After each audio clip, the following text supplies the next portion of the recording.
வளர் மீடியா நேயர்களுக்கு வணக்கம்.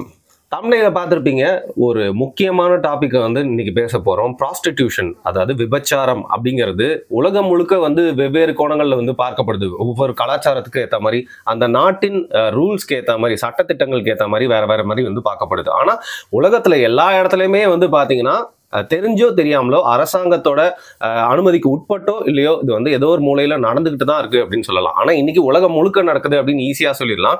ஏன்னா ஃபர்ஸ்ட்லாம் விபச்சாரம் அப்படிங்கிறது பிசிக்கல் கான்டாக்ட் நேர்ல அப்படிங்கிறது மட்டும் இல்லாம இன்னைக்கு டிஜிட்டலா விபச்சாரம் நடக்கிற அளவுக்கு விபச்சாரம் ஒழிக்கவே பட முடியாத ஒரு விஷயமா இருக்கு. இது ஒரு ப்ராப்ளமா இல்ல இன்றைக்கு காலத்தின் தேவையா அப்படிங்கிற மாதிரி ஒரு கோணத்துலதான் பாரி கிட்ட நிறைய கேள்வி கேட்டு தெரிஞ்சுக்க போறேன். வணக்கம் பாரி. வணக்கம். ஸோ காலத்தின் தேவையா அப்படிங்கிறது நான் ஏன் சொன்னேன்னா, விபச்சாரம் அப்படிங்கிறத லீகலைஸ் பண்ணணும் அப்படின்னு பெரும்பான்மையான மக்கள் பேசிட்டு இருக்காங்க. ஏன் அதை சொல்றாங்கன்னா, சில பேர் பார்த்தீங்கன்னா அப்பா ஈஸியா போயிட்டு வந்துடலாம்ப்பா அப்படிங்கிற மாதிரி இருக்காங்க. சில பேர் நிறைய விஷயங்கள்லாம் மைண்ட்ல வச்சுட்டு சொல்றாங்க. சில பேர் ஜெனியூனா என்ன நினைக்கிறாங்க அப்படின்னா, செக்ஸ் ட்ரேட் அப்படிங்கிறத லீகலைஸ் ஆக்கிட்டா ரேப்பு, பெண்களுக்கு எதிரான குற்றங்கள், சிறுவர்களுக்கு எதிரான குற்றங்கள், காம இச்சையை தீர்த்துக்கிறதுக்கு நிறைய மிருகங்கள் அழிஞ்சிட்டு இருக்கு, அதுக்கு ஒரு வடிகாலா இருக்கும் அப்படிங்கிற மாதிரி பல கோணங்கள்ல பார்க்கப்படுது. ஸோ விபச்சாரத்தை பத்தி உங்களோட பார்வை என்ன அப்படிங்கிறத சொல்லுங்க. இதுல நிறைய தவறான கருத்துக்கள் ஒரு தவறான நோக்கத்திற்காகவே பரப்பப்படுது. இப்ப ஏன் இதை முதல்ல நம்ம பேசுறோம் அப்படிங்கிறதுக்கு நம்ம தெளிவாய்க்கணும். எல்ஜிபிடிக்கு பிரைட் மந்த்ல நம்ம இதை பத்தி பேச வேண்டிய தேவை இருக்கு. ஏன் அப்படின்னு பார்த்தீங்கன்னா, போன வருட எல்ஜிபிடிக்கு அந்த பிரைடு, அது இந்த எல்ஜி டிவி, இந்த சாம்சங் டிவி, இந்த பிரைட் மந்த் இருக்குல்ல, அதுல போகும்போது ஒரு பதாகையை எடுத்துக்கொண்டு ஒரு சிலர் அந்த கூட்டத்துல கலந்து கொண்டாங்க. சரி, அந்த பதாகை என்னன்னு பார்த்தீங்கன்னா, sex work is also work அப்படின்னு. அதாவது பாலியல் தொழிலும் ஒரு தொழிலே அப்படின்னு. அதுலதான் பாலியல் தொழில்னே வருது. அதை இது வச்சிருப்பாங்க. உங்களுக்கு சந்தேகம்னா அந்த வீடியோஸ் நீங்க போய் பார்க்கலாம். அது அந்த பதாகைகள் எங்க ஏந்தப்பட்டுச்சு தெரியுங்களா? அவங்களுடைய டிஎம்கேவுடைய மிக முக்கியமான ஒரு அமைச்சராக இப்ப இருக்கக்கூடிய ஒரு பெண்மணி, அவங்க போய் அதுக்கு சப்போர்ட் பண்றாங்க.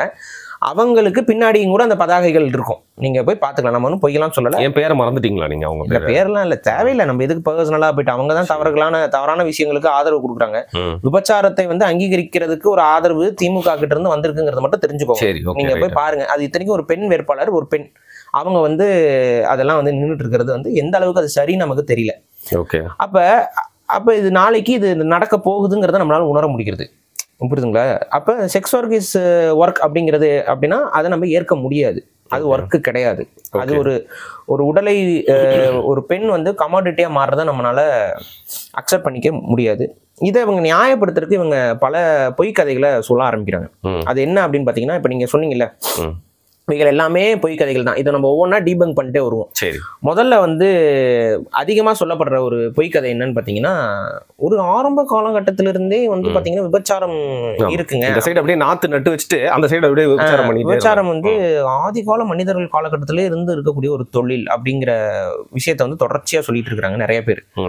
ஆனா உண்மை அதுவான்னு பாத்தீங்கன்னா கிடையாது. விபச்சாரம் அப்படின்னு நீங்க எடுத்துக்கிட்டீங்கன்னாவே அது முழுக்க முழுக்க பெண்களுக்கு எதிரான ஒரு விஷயம்தான். இது ஒரு ஆதிக்கத்தின் பேர்ல தான் அது ஏற்படுதே ஒழிய ஆரம்ப காலகட்ட மனிதனுடைய வாழ்க்கையிலே அது தொடங்குமானா தொடங்காது. ஏன்னா அன்னைக்கு ஒரு ஆண் இருக்காங்க, ஒரு பெண் இருக்காங்க. அந்த பெண்ணுக்கு விருப்பமான ஒரு செயலை ஆண் செய்யறாங்கும் போது அந்த பெண் அவரோட போய் இணை சேருவாங்க. அன்னைக்கு இந்த ஆண் இவ்வளவு காசு நமக்கு தரணும், இந்த ஆண் இவ்வளவு இது கொடுக்கணுங்கிற அந்த ஒரு பொருளாதார பார்வையோ பொருளாதார சிந்தனையோ முதல்ல கிடையாது. ரெண்டாவது, மனித இனமே, ஒட்டுமொத்த மனித இனமே தற்சார்பா தான் வாழ்ந்துகிட்டு இருக்காங்க. ஒரு பெண் ஒரு காட்டுல இருக்கக்கூடிய, ஒரு குகையில இருக்கக்கூடிய ஒரு பெண்ணோ, இல்ல ஒரு ஆரம்ப கட்ட சிவிலைசேஷன் ஸ்டார்ட் ஆகிறதுக்கு முன்னாடி ஒரு வேட்டை சமூகத்தில் இருக்கக்கூடிய பெண்ணோ, அவங்களுக்கு தேவைன்னா போய் ஒரு கிழங்க பிடிங்கி சாப்பிட்டு போயிட்டே இருக்க போறாங்க. பசியில எல்லாம் அவங்க வாடி இருக்கணும், வதங்கி இருக்கணும்னு அவசியமே கிடையாது. புரியுதா? அவங்களுக்கு ஏன் ஒரு பொருள் கிடைக்காம போகுது? எல்லாமே ஓப்பன் ஃபார் ஆல் அப்படின்னு இருக்கிற ஒரு இடத்துல சரி ஏன் அவங்களுக்கு கிடைக்காம இருக்க போகுது? சரி, நீங்க ஆதிக்கு போயிட்டீங்க, சரியா? இப்ப கிழங்கோ பழமோ கிடைக்கும்னு சொல்லிட்டீங்க. எப்போ நீங்க சொல்ற மாதிரியான சர்ப்ளஸ் இல்லையோ அப்பதானே அந்த சர்ப்ளஸ் எப்ப இல்லாம போச்சு. அது ரொம்ப ஆதிகாலமா கிடையாது. நீங்க சிவிலைசேஷன்ங்கிறது ஒன்று ஸ்டார்ட் ஆகுறதே சர்ப்ளஸ்ல தான் ஸ்டார்ட் ஆகுது. ஒரு சிவிலைஸ்டு சொசைட்டின்னு ஒன்று ஸ்டார்ட் ஆகும்போதே சர்ப்ளஸ்ல தான் நடக்குது. அப்ப இந்த ப்ராஸ்டியூஷன் அப்படிங்கிறது எப்போ உருவாகுது, தலை தூக்குது அப்படின்னு வச்சு பார்த்தீங்கன்னா, இந்த சிவிலைசேஷன்லாம் ஃபார்ம் ஆகிற காலகட்டம், இந்த ஃபார்ம் ஆகுது பார்த்தீங்களா, இந்த ஃபார்ம் ஆகும்போது இவங்களுக்குள்ள நிறைய பேருக்குள்ள மோதல்கள் ஏற்பட ஆரம்பிக்குது. என்னோட டெரிட்டரி, உன்னோட டெரிட்டரின்ட்டு. இதில் தான் அந்த ஒரு ஏற்றத்தாழ்வு, இந்த ஒன்ஸ் நீங்கள் சிவிலைஸ்டு சொசைட்டி இங்கே வரன்னு பார்த்தீங்கன்னா இந்த ஃபியூடல் சிஸ்டம்ங்கிறது ஒன்று இம்ப்ளிமெண்ட் ஆகுது. அதுக்கப்புறம் வந்து பார்த்தீங்கன்னா பொருளாதார இன்இக்வாலிட்டி, எக்கனாமிக்கல் இன்இக்வாலிட்டி என்னைக்கு வந்து சமூகத்திற்குள்ள வருதோ அன்னைக்கு தான் நீங்கள் சொல்கிற மாதிரி பொருள் இருக்குது ஆனால் கிடைக்கல. அதுக்கு முன்னாடி பொருள் இருந்தது, எல்லாருக்கும் கிடைத்தது. சரியா? கிடைக்காம ஒரு சமூகம், ஒரு தரப்பு அப்படிங்கிறது ஒடுக்கப்படவே கிடையாது. ஆனால் அது எப்போ அது நடக்க ஆரம்பிக்குதுன்னு பார்த்தீங்கன்னா, ஒரு காமர்ஸ்லாம் வந்ததுக்கப்புறம், பொருளாதார நிலைகள்லாம் உருவானதுக்கப்புறம், பொருளாதார படிநிலைகள் உருவானதுக்கப்புறம் பெரிய பணக்காரர்களும் பெரு வணிகர்களும் இந்த உலகத்தையுடைய ஒரு முக்கியமான நபர்களாக உருவான காலகட்டத்தில் இதெல்லாம் வந்து பார்த்தீங்கன்னா 2000 வருடங்களுக்கு முன்னாடி நடக்கலை. சரியா? இப்போ உலகம் முழுக்க நீங்கள் எடுத்துக்கிட்டிங்கன்னா 2000-3000 வருஷத்துல தான் இந்த சிவிலைசேஷன்ஸ் வந்து உங்களுக்கு தெரியாது. இப்போ சுமேரிய நாகரிகம்னா ஒரு 3000-4000, இண்டஸ் வேலி அப்படின்னா ஒரு 3000-4000, இப்போ தமிழர்களுடைய நாகரிகம்னா ஒரு 3000-4000. இந்த 3000-4000 வருஷத்துல அது ஸ்டார்ட் ஆகுது. பட் இது இன்இக்வாலிட்டிலாம் ஸ்டார்ட் ஆகி இது வந்து இதோட கெட்ட இடத்துக்கு வர்றது எப்படின்னா, இன்னும் அதோட க்ரோத்லாம் சர்ப்ளஸ் அப்படிங்கிறதுக்கு அடுத்து படிநிலைகள்லாம் உருவாகி இந்த காலகட்டத்தில் தான் ஒரு பர்டிகுலர் பீப்புள் வந்து இங்கே கிடைக்கக்கூடிய பொருளாதாரத்துக்கோ இங்கே கிடைக்கக்கூடிய உணவு தட்டுப்பாடின்மைகளையோ பங்கு பெறாமல் ஒதுக்கப்படுறாங்க. அப்போ அவங்கள ஒரு தரப்பு வந்து இந்த மாதிரியான ஒரு தொழிலை வந்து கையில் எடுக்கிறார்கள். இப்படி யோசிங்க. அந்த காலகட்டத்தில் இந்த ப்ராஸ்டியூஷன் இதெல்லாம் வந்து ஃபுல்லாக ஃப்ளரிஷ் ஆகிட்டு இருந்துச்சு அப்படின்னா நம்ம சொல்லவே முடியாது. ஏன்னா அது வந்து எப்போவுமே வந்து ஒரு ஆபத்தான ஒரு தொழிலாகத்தான் பார்க்கப்பட்டிருக்கும். அதில் ஏன் இன்றைக்குமே வந்து நம்ம இழிவாக பேசுகிறதுக்கான ஒரு விஷயமா வந்து ஒரு கெட்ட வார்த்தை சொல்லுவாங்க. ஏன் வந்து அது அந்த விஷயத்தோட சம்மந்தப்படுத்தி வருது? அப்பா பேர் தெரியாத பையன் அப்படிங்கிறது ஏன் ஒரு பெரிய சோசியல் இன்ஜஸ்டிஸாக இருக்குது? சரி, இப்போ இது ஒரு செயின்ல ஒரு லிங்க் மட்டும் மிஸ் ஆகுது. நான் சொல்றேன், இப்போ நீங்க கமர்ஷியலைஸ்டா உடம்ப விற்கிறது அப்படின்னு விட்டுருங்க. அதற்கு முன்னாடி சிவிலைசேஷன் ஒன்று உருவாச்சு இல்ல? அதுக்கு முன்னாடி எப்படி இருந்திருக்கும்னா, தமிழருக்கு முன்னோர்களோ இல்ல ஆர்டிக்ல இருக்க முன்னோர்களோ இல்ல சைனீஸோட முன்னோர்கள் எல்லாருக்குமே வந்து பாத்தீங்கன்னா ஒரு தெளிவு ஏற்படுறதுக்கு முன்னாடி ஆம்பளைகள் பல பெண்களோடையும் பெண்கள் பல ஆம்பளை, ஏன்னா அப்படிதான் தெளிவு இல்லாம தான் வந்து உருவாயிருக்கும் இல்லையா? மனித சமூகம் கொஞ்சம் கொஞ்சமா தான் பண்பட்டு வந்திருக்கும். இந்த ஒரு ஸ்டேஜ்ல இதை விபச்சாரம் சொல்ல மாட்டாங்க, இந்த வேசித்தனம்னு இப்போ சொல்லலாம் இப்ப இருக்கிற பார்வையில.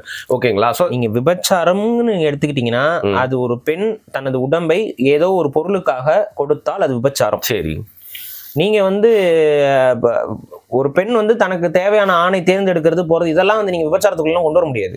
பல ஆண்கள் கூட போயிருப்பாங்கல்ல பெண்கள் ஒரு காலகட்டத்துல. நீங்க பல ஆண்களோட போறதுக்கான சிச்சுவேஷன் பெண்களுக்கு இயற்கையிலேயே பெருசா கிடையாதுங்க. இதை நிறைய பேர் உள்வாங்கிறது இல்ல. அது உள்வாங்காம தான் இன்னைக்கு அதை வந்து ஜஸ்டிஃபை பண்ணிருக்காங்க. அந்த காலத்துல பெண்கள் பல ஆண்களோட இருந்தாங்கன்னா நீ போய் பாத்தியா பல ஆண்களோட இருக்கணும்? எப்படி வந்து பொசசிவ்னஸ்னு ஒரு விஷயம் ஒரு ஆணுகிட்ட இருக்கு.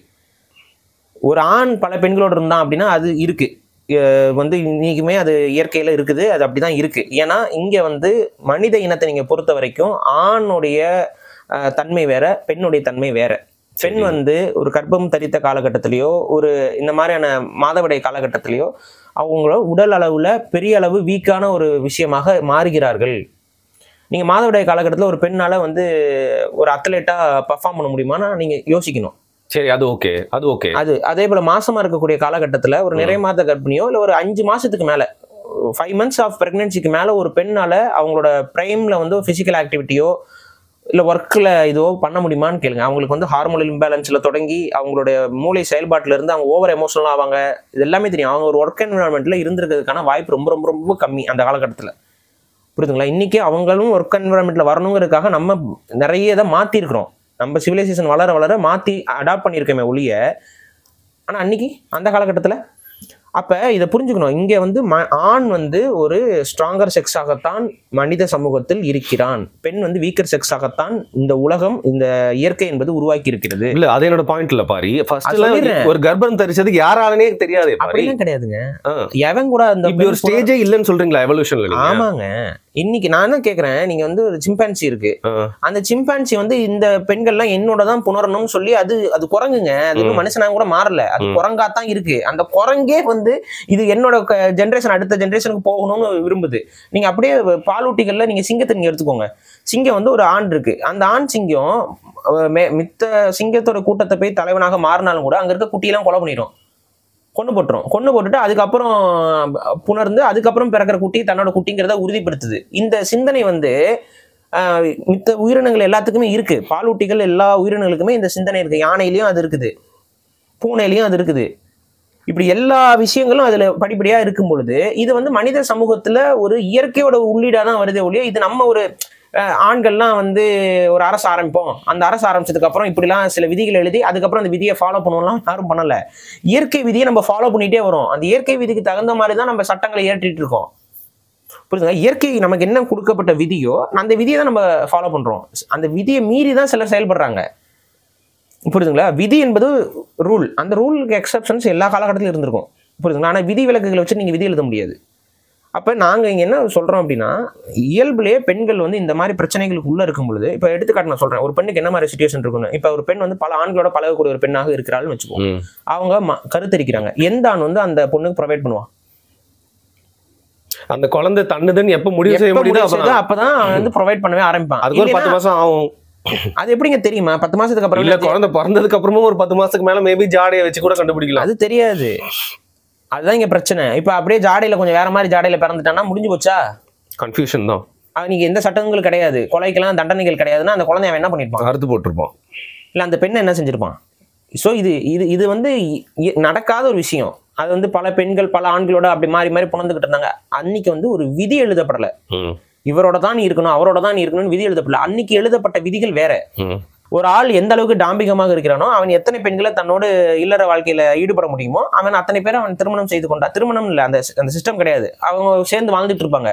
அப்ப என்ன, இன்னொரு ஆணுக்கு வந்து பெண் தேவைப்படுது அப்படின்னா அவன் என்ன பண்ணுவான்? அந்த எல்லைக்குள்ள வருவான், வந்துட்டு அந்த பெண்களோட காதல் பண்ணலாம், இல்லை ஏதாவது ஒன்று ஏற்படுது அப்படின்னா இந்த ஆண் என்ன பண்ணுவான்? ஆட்டோமேட்டிக்கா அவங்க கூட சண்டைக்கு போவான். அப்புறம் எவன் பலம் புரிஞ்சவன் அவன் வந்து மற்ற பெண்களை வந்து எடுத்துட்டு போவான். ஆம்பளை சிங்க மாதிரியே. ஆமா, அதுதான் நடந்துட்டு இருந்துச்சு.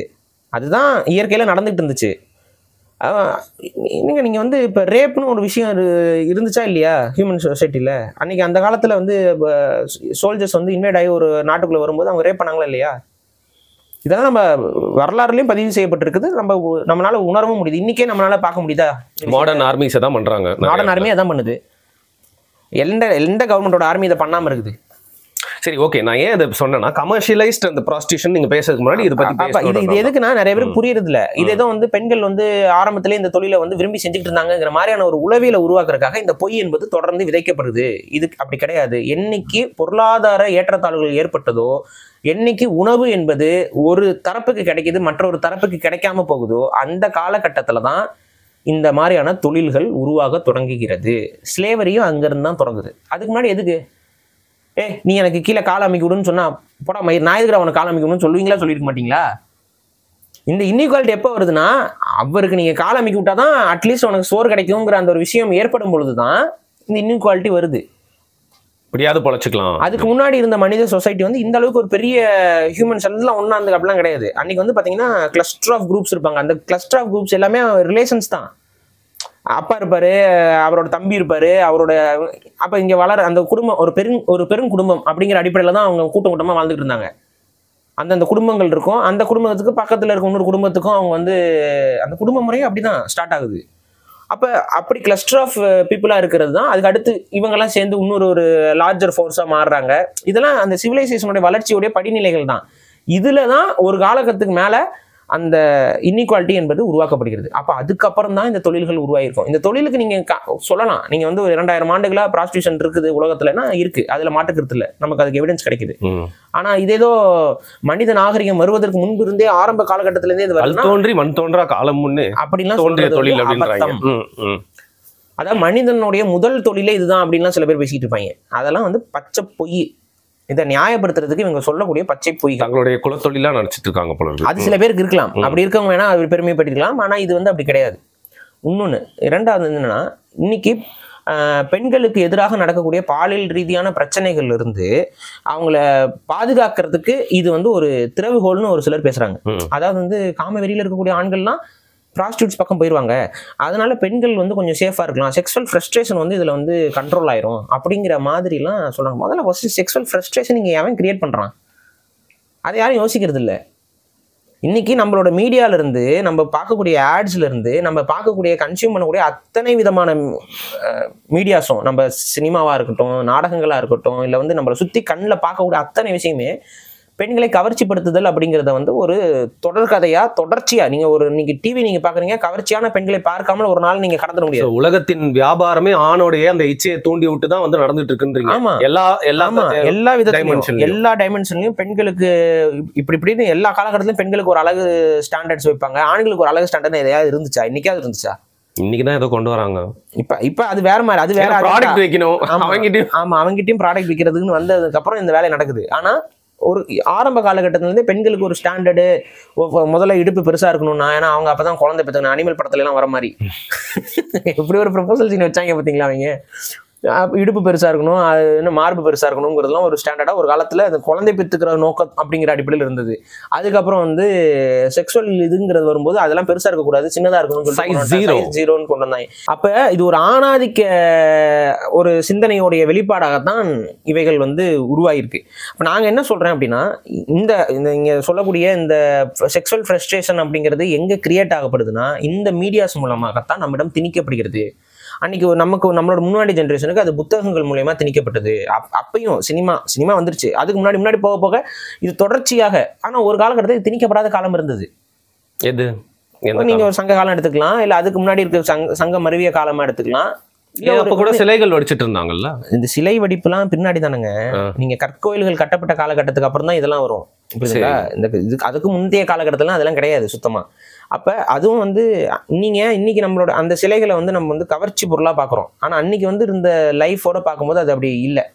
ஏன்னா அன்னைக்கு வந்து பாத்தீங்கன்னா பெண்களுடைய உடல் பாகங்கள் வந்து கவர்ச்சி பொருளாக கருதப்படலை, கவர்ச்சிக்கான ஒரு விஷயமாக கருதப்படலை. பட் நடன பாவனைகள், கவர்ச்சியை தூண்டக்கூடிய நடன பாவனைகள் வந்து உருவாக்கப்பட்டிருந்தது.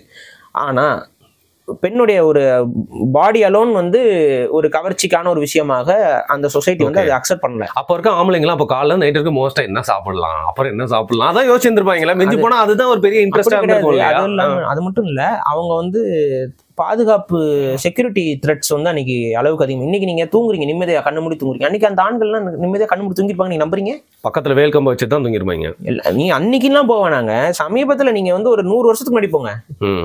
100 வருஷத்துக்கு முன்னாடி இந்தியாவுடைய நிலைமையில இருந்த சாமானியர்களோட வாழ்க்கையில வந்து அவங்களாம் நிம்மதியா தூங்கிட்டு இல்ல. அருவா கையில பக்கத்துல அருவா இருக்கும், வீட்டோட இதுல அருவாள் வச்சிருப்பாங்க. வேல்கம்போட ராத்திரி நேரம் வயக்காடு வச்சிருக்கவங்க வேல்கம்போட போயிருவாங்க. கரும்பு போட்டிருக்கவங்க எல்லாம் வேல்கம்போட போயிருவாங்க. திருடங்கள் வரலாம், இல்ல வனவிலங்கு வரலாம், யானை திடீர்னு வரலாம். அன்னைக்கு அந்த யானை சப்போஸ் அவன் காட்டுக்குள்ள வந்துருச்சு, யார் வெட்டிப்பா சார், வனத்துறை சார் கால் பண்ணி ஃபாரஸ்ட் டிபார்ட்மெண்ட் சார் வாங்க அப்படின்னு சொல்லிட்டு இருப்பாங்களா, இல்ல அவங்க ஃபாரஸ்ட் ரேஞ்சர்ஸ் வந்து துப்பாக்கி எடுத்துட்டு வந்து வருவாங்களா? இல்ல நம்ம சோழ மகாராஜாக்கு கால் பண்ணலாம் அப்படின்னு நினைச்சிட்டு இருப்பாங்க. அவங்க எல்லாமே பாதுகாப்பு அவங்க தான். அவங்களே மாடு வச்சிருப்பாங்க, ஆடு வச்சிருப்பாங்க, குதிரை வச்சிருப்பாங்க. டக்குன்னு யானை வந்துருச்சுன்னா அது கூட சண்டை போட்டு தான் விரட்டி ஆகணும். நெருப்பு எடுத்துக்கிட்டு அந்த யானையை சுத்தி விரட்டணும். அது 4 பேரை போட்டு மிதிச்சதுதான். அப்ப இது வந்து மனித வாழ்க்கையில் நான் சொல்றேன், இது வந்து ரொம்ப ரொம்ப ரொம்ப ரொம்ப பிற்காலத்துலதான். அதுவும் வெள்ளைக்காரங்கெல்லாம் இப்ப நீங்க ப்ராஸ்டியூட் ஏரியாஸ் இன் இந்தியா நீங்க எடுத்துக்கிட்டீங்கன்னா என்னென்ன ஏரியாஸ் இருக்கு? கொல்கத்தால ஒரு சில மும்பை, பூனேல ஒரு சில தெருக்கள். இப்ப இது எல்லாத்துக்கும் நீங்க ஹிஸ்டரியை நீங்க எடுத்து போய் பாத்தீங்க அப்படின்னா அது மோஸ்ட்லி வந்து பாத்தீங்கன்னா ரொம்ப லேட்டர் பீரியட்ல இருந்தா ஸ்டார்ட். காலனிஸ் பிரிட்டிஷ்காரங்க வெள்ளைக்காரங்க எல்லாம் உள்ள வர காலகட்டத்துல, இல்ல அதுக்கு முன்னாடி முகல் எம்பையர் வர இந்த காலகட்டத்துல, இந்த 2 காலகட்ட, அதான் நீங்க 500 வருஷத்துக்கு முன்னாடி இதுக்குள்ள போக முடியாது. சென்னை தப்பிச்சிருச்சு. 500 வருஷத்துக்கு முன்னாடி நீங்க போனீங்க அப்படின்னா அந்த ப்ராஸ்டியூஷனுக்கு ஒரு லீகலைஸ்டான ஒரு இடமோ இல்ல ஒரு ஹப் மாதிரியான ஒரு இடமோ இருந்திருக்க வாய்ப்பே கிடையாது. ஏன்னா அப்படியான சூழல் மக்கள்கிட்ட கிடையாது. ஆனா நான் சொல்றது 2000 ஆண்டுகளாக இந்த தொழில் இருந்திருக்கு. நமக்கு வந்து சில தகவல்கள் வர தொடங்கிடுது. ஆனா இது வந்து ஒரு லீகலைஸ்டு ஃபார்ம்ல அது இருந்ததில்லை. என்னைக்குமே வந்து சமூகத்தால் வெறுக்கப்படக்கூடிய ஒரு இடத்துல தான் விபச்சாரிகளும் இருந்தார்கள், அந்த விபச்சாரத்திற்கு போகக்கூடிய ஆண்களும் இருந்தார்கள். கீழான நிலையில பார்ப்பாங்களா? ஆமா, அவங்களை வந்து ஒரு நல்ல ஒரு ரோல் மாடலாகவோ, அது ஒரு ரோல் மாடலுக்கான ஒரு செயல் போலவோ அதை குளோரிஃபை பண்ணக்கூடிய விஷயம் என்பது மனித சமூகத்தில் இப்ப தவிர்த்து எப்பவும் நடந்தது இல்ல உலகத்துல. சரி, இப்ப காலையில இருந்து நைட் வரைக்கும் ஒரு ஆணை மூட்லயே வச்சிருக்காங்களா?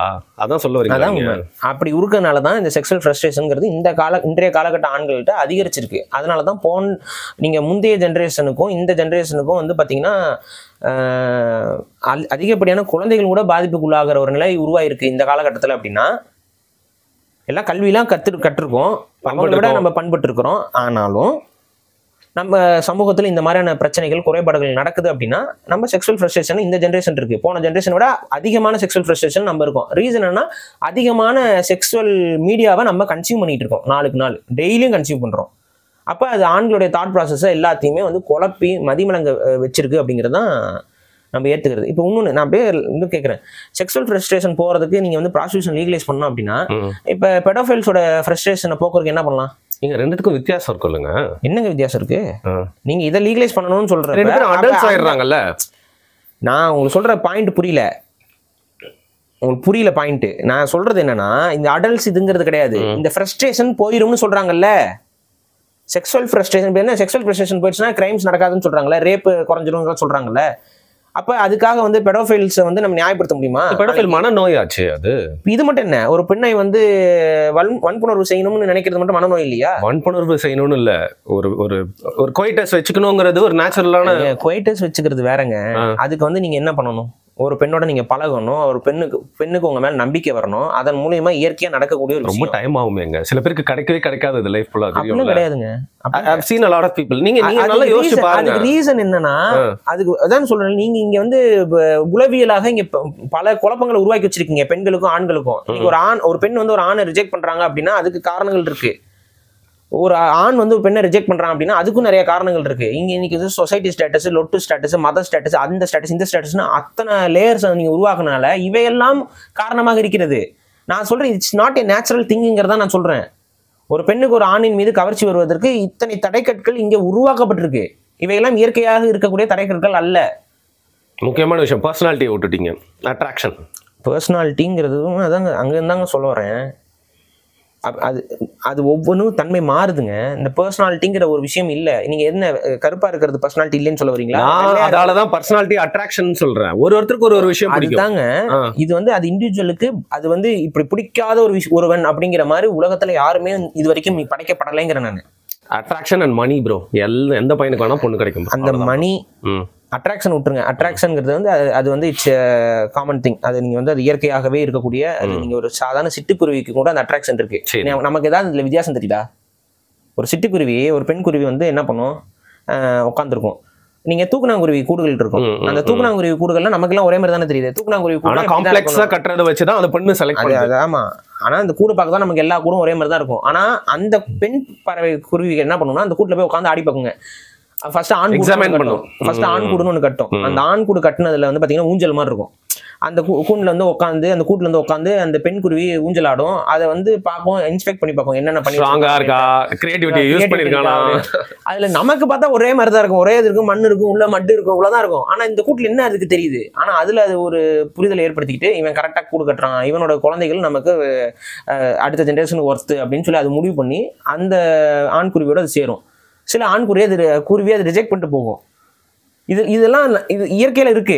So it's A process. அப்போ அதுக்கு தகுந்த மாதிரி அது அடுத்த கட்ட தகுதியாக இருக்கும். இது வந்து இதுதான் இயற்கையை வந்து ஒரு தகுதியான ஆண்களுடைய விந்தணுக்களும் தகுதியான பெண்களுடைய இதுவும் அடுத்த ஜென்ரேஷனுக்கு வந்து கடத்தப்படுவதற்கு ஒரு இயற்கையோட இது வந்து ஒரு எவல்யூஷனோட ஒரு பாதை. சரி, இதெல்லாம் மாற்ற முடியாது நம்ம. இப்போ சப்போஸ் வந்து ஒரு ஆண் வந்து ரொம்ப வீக்கா இருக்காரு, இல்ல அவருக்கு அறிவு இல்ல, இது இல்ல, ஏதோ ஒரு இது ரொம்ப குறைவா இருக்குன்னா கண்டிப்பா எல்லா பெண்களும் அவர் ரிஜெக்ட் பண்றாங்க அப்படின்னா அவருடைய ஜென்ரேஷன் என்ன ஆகும்? அழிஞ்சு போயிடும். அது நேச்சுரல் செலக்ஷன்ன்றீங்களா? ஆமா, இட்ஸ் நேச்சுரல் செலக்ஷன். தமிழர்கள் அது ஒரு ஃபாலோவா பண்ணியிருந்தாங்க. தமிழர்கள் வந்து என்ன பண்ணாங்கன்னா இது நேச்சுரல் செலக்ஷன். ஆனா இங்க கூட்டமா இருக்கும்போது இந்த பிரச்சனைகள் வரும்போது அது தகுதியான ஆண்களுக்கு தான் திருமணம் ஆகணுங்கிறது நம்மளே கோட்பாடா வச்சிருந்திருக்கோம். இளவட்டங்கள் தூக்குறது எதுக்கு? இப்ப இன்னைக்கு நம்மளால பல பேரால தூக்க முடியுமான்னு தெரியல. ஆனா இளவட்டங்கள் தூக்குறவன் தான் வந்து திருமணத்துக்கு தகுதியானவன்கிறது ஒரு ஆண் வந்து அன்னைக்கு ஒரு தூக்குனாங்குரு எப்படி தன்னை வந்து தகுதியானவன் காட்டிக்குதோ அதே போல ஆண்களுக்கு காலை அடக்கிறது, ஏறுதழுவல் பண்ணவங்களுக்கு எதுக்கு திருமணம்? அன்னைக்கு ஏன் அது வச்சிருக்கான்? One of the best. அப்ப என்னன்னா, அப்ப ஒரு மாடு மேல இவ்வளோ பயமே இல்லாம அதை கையாளுறான், அதை தடுத்து நிப்பாட்டுற அளவுக்கோ அதை அடக்குற அளவுக்கோ வீரியம் மிக்கவனா இருக்கான். அப்படிங்கும்போது இவன் கிட்ட வந்து அந்த வீரம் இருக்கு. அதே சமயத்துல அந்த அன்னைக்கு காலகட்டத்துக்கு தேவையான அறிவு எல்லாமே அவனுக்கு இருக்கு. அப்ப அவங்களுக்கு திருமணம் பண்ணி கொடுக்கறது அப்படிங்கிறது ஒரு முறை.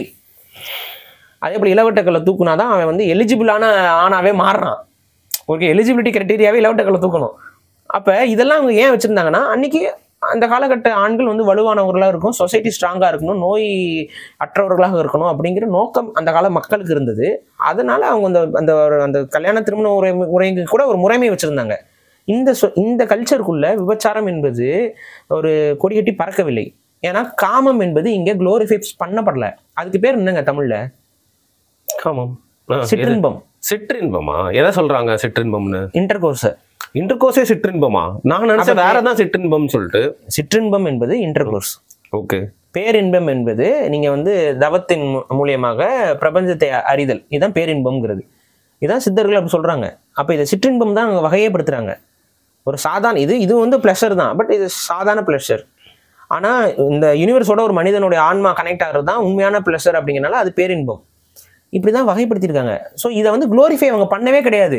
இதை வந்து ஒரு இனப்பெருக்கத்திற்கான ஒரு வழிவகையாக தான் பார்த்தாங்க. இந்த இனப்பெருக்கத்தையும் வந்து பார்த்தீங்கன்னா ஒரு இறைவனுக்கான ஒரு வழிமுறையாக தான் பார்த்தாங்க. இது ஒரு நல்லறம், இல்லறம்ங்கிறது ஒரு நல்லறம் அப்படிங்கிறத அவங்க கட்டமைச்சுக்கிட்டே இருந்தாங்க. இதை தான் மக்கள்கிட்ட சொல்லிக்கிட்டே இருந்தாங்க, ப்ரொபகண்டா பண்ணிக்கிட்டே இருந்தாங்க. அப்போ என்ன ஆகுதுன்னு பார்த்தீங்கன்னா, அவங்க அதற்கு எதிரான இந்த வாழ்வியல், அந்த ஒரு தமிழ் வாழ்வியல் வந்து பார்த்தீங்கன்னா களவியல் கற்பியல்னு சொல்றாங்க. களவியல் இல்லைன்னு அவங்க சொல்லலை. ஆனா களவு ஒழுக்கம், அதுக்கு ஒரு ஒழுக்கம் இருக்குங்கிறாங்க. களவுங்கிறதே வந்து ஊராருக்கு தெரியாத ஒரு உறவு முறை தான். அந்த உறவு முறையில் ஒழுக்கம் இருக்கிறது என்பதை களவு ஒழுக்கம்ங்கிற கோட்பாட்டுக்குள்ள அது கொண்டு வராங்க. அப்ப களவு என்பது கற்பியலுக்குள்ள போய் முடியணுங்கிறாங்க. இதெல்லாமே தமிழருடைய வாழ்வியல் முறை. ஒரு சிவிலைசேஷன் ஸ்டார்ட் ஆனது, ஏன்னா நம்ம தான் அந்த சிவிலைசேஷன் முதல்ல ஸ்டார்ட் பண்ணோம். ஸோ நம்ம தான் இங்கே எக்ஸ்பெரிமெண்டலாக என்னென்ன சரி என்னென்ன தப்புங்கிறத உணர்ந்திருக்கோம்.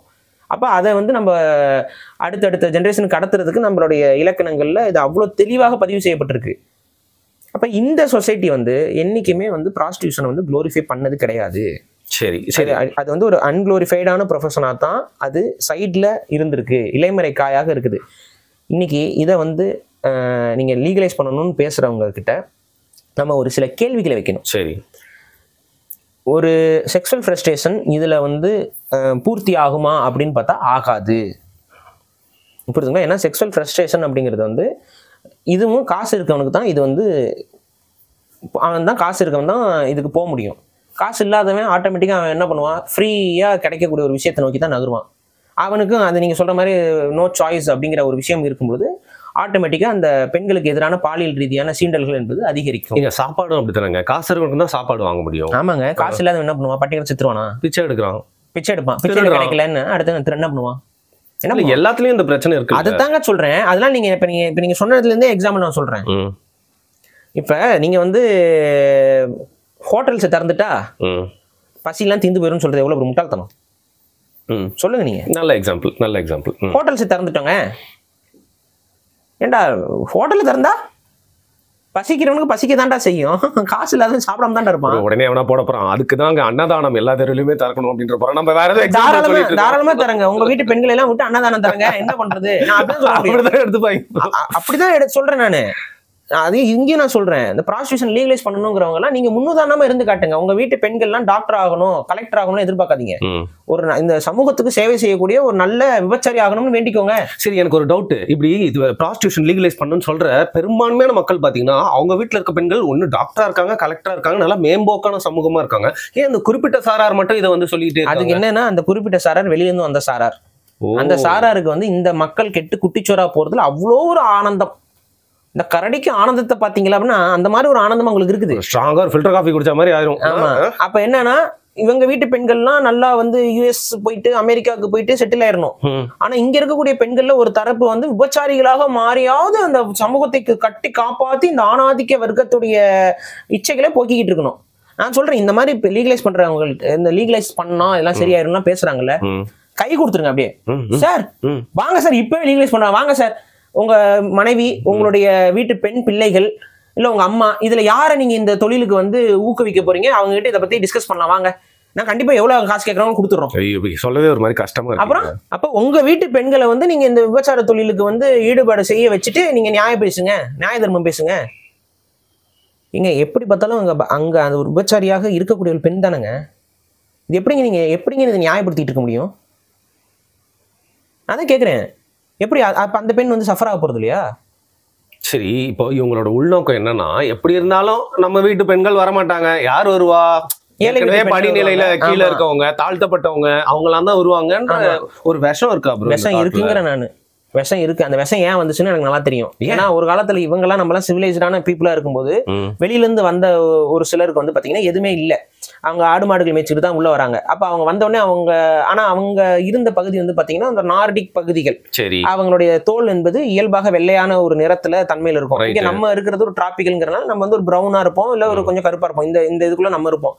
இப்ப அவங்க வெளியில இருந்து வரும்போது கண்டிப்பாக ஒரு எப்பவுமே மனிதர்களை பொறுத்த வரைக்கும் 2 வெவ்வேறு விதமான தோற்றம் கொண்டவர்களுக்குள்ள அந்த அட்ராக்ஷன் வந்து கொஞ்சம் அதிகமா இருக்கும். எனக்கு ஆப்பிரிக்கன் விமன் எல்லாம் ரொம்ப பிடிக்கும் ப்ரோ. உங்களுடைய இது ஏங்க சும்மா ஒரு இதுங்க நேச்சுரல் சொல்றேன். அதான் புரியுதா ஏன் கல்யாணம் ஆகாம இருக்கீங்கன்னு? ஏங்க என்னங்க இப்படி சொல்றீங்க? அப்புறம் என்ன எல்லாத்தையும் தேவலாம் நீங்க 90s சிங்கிள்ஸ் இழுத்துட்டு இருக்கீங்க நீங்க. அது இங்க இருக்கிற ஆப்பிரிக்க பெண்கள் உங்களுக்கு பிடிக்குதுன்னா பிடிக்கும்னு சொன்னாங்க. கடவுளின் வரும் தாராளமா. இப்ப கூட ஏதாவது பெண்கள் பாத்துட்டு இருக்கலாம், பரவாயில்ல வரும் நல்லா பேசுறாரு கொஞ்சம் இதா இருக்காருன்னு தோணிட்டு இருந்திருக்கோம்.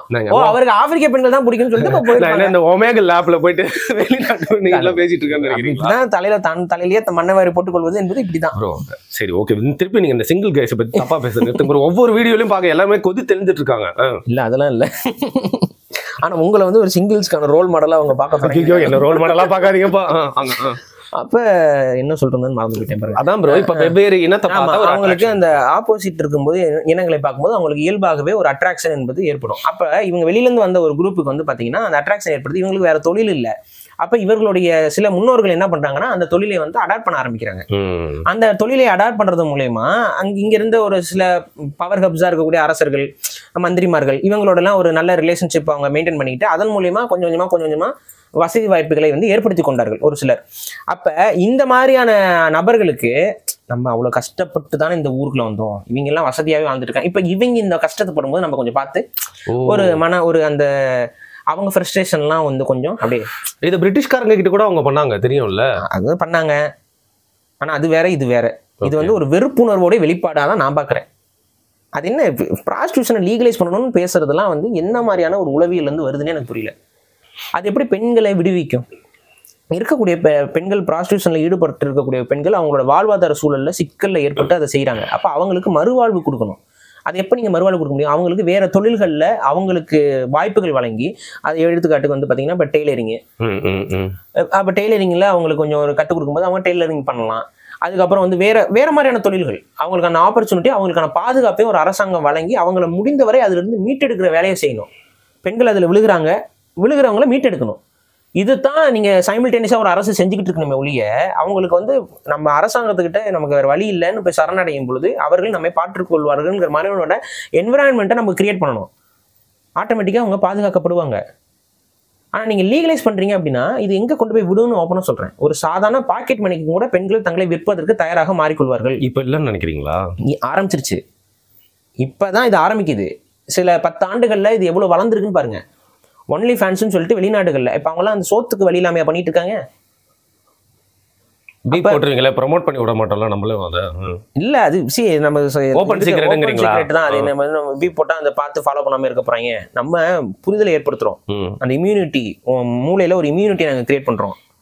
அந்த இம்யூனிட்டியை நீ கிரியேட் பண்ணிக்கணும். விஷயங்களை தெரிந்துதான் நீ அதை புரிந்து இது தவறுங்கிறத நீ அண்டர்ஸ்டாண்ட் பண்ணும்போது தான் அதுல இருந்து நீ வெளியில வருவ.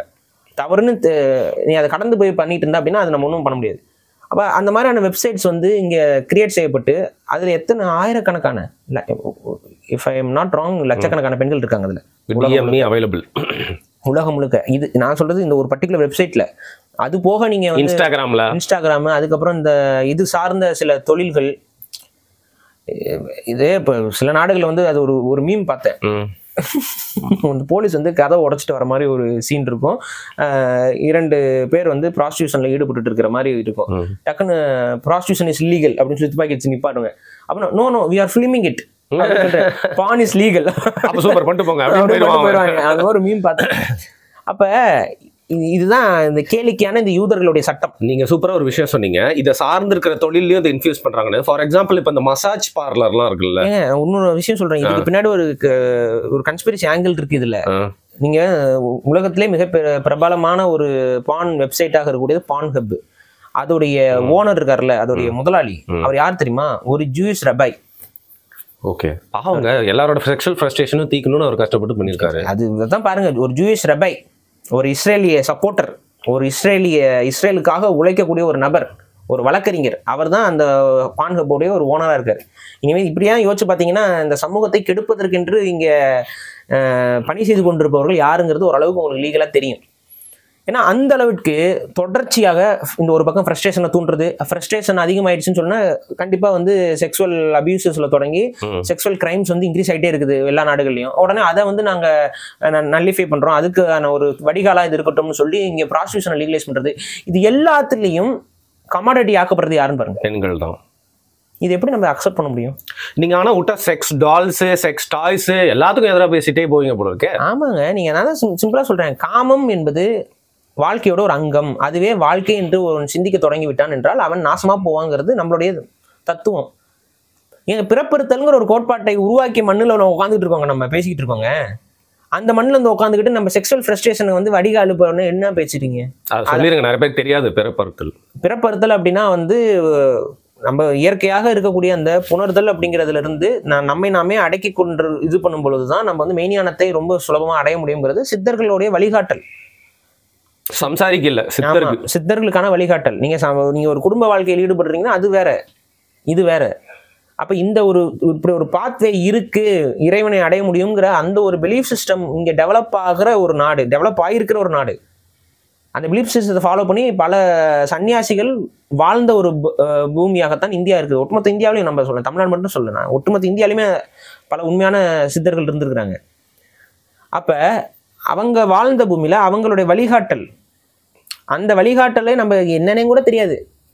ஆனா இங்க வந்து உட்காந்துக்கிட்டு வந்துட்டு செக்ஸுவல் ஃப்ரஸ்ட்ரேஷனை நான் வந்து வடிகால் விடுறேன், அதை போடுறேன், இது பண்றேன்ட்டு அங்க பாதிப்பு. நான் சிம்பிள், நீங்க வந்து லீகலைஸ் பண்ணணும்னு ஆசைப்பட்டீங்கன்னா தொடங்குங்க, உங்க வீட்டுல இருந்தே தொடங்குங்க. change should happen. ஆமா, உன் வீட்டுல இருக்கக்கூடிய பெண்களை வந்து நீ விபச்சாரத்துக்கு என்னைக்கு அனுப்ப தயாராகிறாயோ அன்றிலிருந்து இருந்து இதை பேசுவதற்கு நீ தகுதியானவன் நான் ஒத்துக்கிறேன். சரி சரி. இப்போ கைஸோட செக்ஷுவல் ஃப்ரஸ்ட்ரேஷன் பத்தி நீங்க சொல்லிருந்தீங்க, பசங்க தான் இதுல அதிகமா இருக்காங்கன்னு சொல்லிட்டு. இப்போ முன்னாடி ஜென்ரேஷனுக்கு போனீங்கன்னா 90s இல்ல 80sலாம் ரொம்ப அதிகமா யாருக்கு செக்ஷுவல் ஃப்ரஸ்ட்ரேஷன் இருந்ததுன்னு பாத்தீங்கன்னா பெண்கள் தான். ஏன்னா அவங்களுக்கு வந்து ஒரு வாய்ஸ் அவுட் பண்றதுக்கான ஒரு விஷயம் இந்த உலகம் முழுக்கங்க, நீங்க இந்தியா தமிழர்கள் அப்படிலாம் எடுத்துக்க ஒண்ணு ஓப்பனா நான் சொல்றேங்க, இந்த கட்டுக்கதைகளை வந்து அந்த யூத திருட்டு பசங்க கிளப்பி விடுறாங்க. அதை ஏன் வந்து நீங்க எல்லாம் நம்புறீங்கன்னு எனக்கு இன்னைக்கு வரைக்கும் புரியுங்க. நீங்க வந்து செக்ஷுவல் அடக்குமுறைக்குள்ள பெண்கள் அவங்க ஆசையை வந்து வெளில கூட சொல்றதுக்கு ஒரு காலகட்டம் இருந்திருக்கு, நீங்க புரிஞ்சுக்கவே மாட்டீங்க. அதாவது சங்க காலங்கள்ல அப்படி இல்லங்க, நடுவுல அப்படி ஆயிருக்குன்னு சொல்றேன். நான் என்ன சொல்றேன்னா, ஒரு பெண் வந்து ஒரு கணவனோட சரி ஒரு இயல்பான காதல் வாழ்க்கையில ஏற்பட்டு அவங்களுக்குள்ள வந்து ஒரு இல்லறம் என்பது மலர்கிறது, அதுதான் இயற்கை. அந்த மாதிரி ஒரு இல்லறம் மலர்கிறது என்றால் செக்ஷுவல் ஃப்ரஸ்ட்ரேஷன் பெண்களுக்கு இருக்காது. இல்ல நான் என்ன கேள்வி, அது நடுவுல அது மாறுது. நீங்க சொன்ன மாதிரி ஸ்டேட்டஸ்க்காக, பணத்திற்காக, இல்லை வந்து இந்த விருப்பமே இல்லாத ஒரு அட்ராக்ஷனே இல்லாத ஆண்களுக்கும் பெண்களுக்கும் நீங்கள் வெவ்வேறு காரணங்களால் பொலிட்டிக்கல் பவர்ஸுக்காகலாம் திருமணம் இங்கெல்லாம் நடக்க தொடங்கிருச்சு. ஒரு 1000 ஆண்டுகளாகவே இந்த நடைமுறைகள் என்பது இருக்கிறது. அப்போ இந்த நடைமுறைகளுக்குள்ள கண்டிப்பாக வந்து இந்த மிஸ்மேட்சுங்கிறதுலாம் நடக்க தான் செய்யுது. இயற்கையாக நடந்த திருமணங்கள் இல்லை, இப்போ செயற்கையான திருமணங்கள்னு உருவாகிருச்சு. அந்த காலகட்டத்தில் வந்து பார்த்தீங்கன்னா இந்த செக்ஷுவல் ஃப்ரஸ்ட்ரேஷன் சில பெண்களுக்கு இருந்திருக்கலாம், சில ஆண்களுக்கு இருந்திருக்கலாம், இதெல்லாம் இருக்கு. நம்ம ஆனா அதுக்கு தீர்வுன்னு சொல்லி கொண்டு வரோம் பாத்தீங்களா, அது எல்லாமே ரொம்ப தப்பா. இல்ல என்னோட கேள்வி அது இல்ல பாரு. இப்போ என்னன்னா இன்னைக்கு இருக்கிறதுக்கு பசங்களுக்கு நிறைய செக்ஷுவல் ஃப்ரஸ்ட்ரேஷன் இருக்கு. ஏன்னா அவன் கண்ணு முன்னாடி காலையில நைட் வரைக்கும் அவனை மூடாவே வச்சிருக்காங்க. அவனுக்கு எதை பார்த்தாலும் மேற்க வந்து யாரையுமே வரமுறை எல்லாம் பார்த்துட்டு இருக்கான். பட் உங்களுக்கு தெரியும், பெண்கள் வந்து தேடி போனோம்னா ஆண்களுக்கு ரொம்ப கஷ்டம் அவங்களை இது பண்றது. But if at all a girl decides to have sex அப்படின்னா அவங்களால ரொம்ப ஈஸியா அதை வந்து அடைஞ்சிட முடியும். இது நீங்க ஒத்துக்கிறீங்களா? அவங்களுக்கு தேவைன்னா அதை அவங்க சுலபமாக அடைந்து கொள்ள முடியும், அது பண்ணிக்கிறாங்க. இப்போ அந்த தேவையை வந்து இன்னைக்கு அவங்களுடைய மூளையை குழப்புவதன் மூலமா உருவாக்கி இருக்கிறாங்க. அவங்களுக்கு நீங்க பாருங்க, ஒரு பெண் வந்து தற்காப்புங்கிறது எப்பவுமே பெண்ணுக்கோட மைண்ட் செட்ல இருந்துகிட்டே இருக்கும். இவன் ரொம்ப சரியானவனா, இவனோட நம்ம போறதுனால நமக்கு பாதிப்பு ஏற்படுமா, நாளைக்கு நம்ம வாழ்க்கையில பெரிய பிரச்சனை ஏற்படுமா, அப்ப இவன் நல்லவனா கெட்டவனா நமக்கு உகந்தவனாங்கிறத ஒரு பெண் வந்து டெஸ்ட் பண்ணிக்கிட்டே இருப்பாங்க. இதை வந்து கல்யாணமான அத்தனை பேருக்கும் தெரியும், காதலிக்கக்கூடிய அத்தனை பேருக்கும் தெரியும். இது ஏன்னா ஒரு பெண்ணோட பழகக்கூடிய அத்தனை பேருக்குமே தெரியும். பெண் வந்து சோதித்து கொண்டே இருப்பாங்க. எப்பவுமே வந்து நம்மளை வந்து அது என்னன்னா நம்மளுக்கு ஒரு மாதிரியான இது பார்த்துட்டு, இப்போ நீங்க யாரை பார்த்தீங்கன்னாலும் அவங்க உங்களை பார்த்துக்கிட்டு இருப்பாங்க. இந்த ரீல்ஸ்லாம் இப்போ நிறைய வருது. அப்ப அது என்னன்னா, நீங்க ஒரு படத்துல ஒரு காட்சியை நீங்க பார்த்து இந்த காட்சி நல்லா இருக்கு, இந்த ஹீரோயின் நல்லா இருக்காங்கன்னு சொன்னா கூட அவங்களுக்கு வந்து அந்த அவங்களோட பார்வையில மீதி படம் ஃபுல்லா அப்படியே மூஞ்ச தூக்கி வச்சு சில பேர் இருப்பாங்க. அப்ப அந்த அளவுக்கு ஒரு ஆணின் மீது அவங்களுக்கு பொசசிவ்னஸ் வந்து கிரியேட் ஆகுது. ஆணுக்கும் பெண்ணின் மேல பொசசிவ்னஸ் கிரியேட் ஆகும். இந்த ரெண்டுமே வந்து சைமல்டேனியஸா இயற்கையில இருக்கிற விஷயங்கள். இது எதற்கு உருவாயிருக்குன்னு நீங்க புரிஞ்சுக்கணும். ஒரு பெண் வந்து நீங்க சொல்றது மாதிரி வந்து செக்ஷுவல் ஃப்ரஸ்ட்ரேஷனுக்காக போயிட்டு இருக்கிற மாதிரி இருந்தா அவங்களால அந்த லைஃபை வந்து அவங்களால சரிவர லீட் பண்ணிருக்க முடியாது.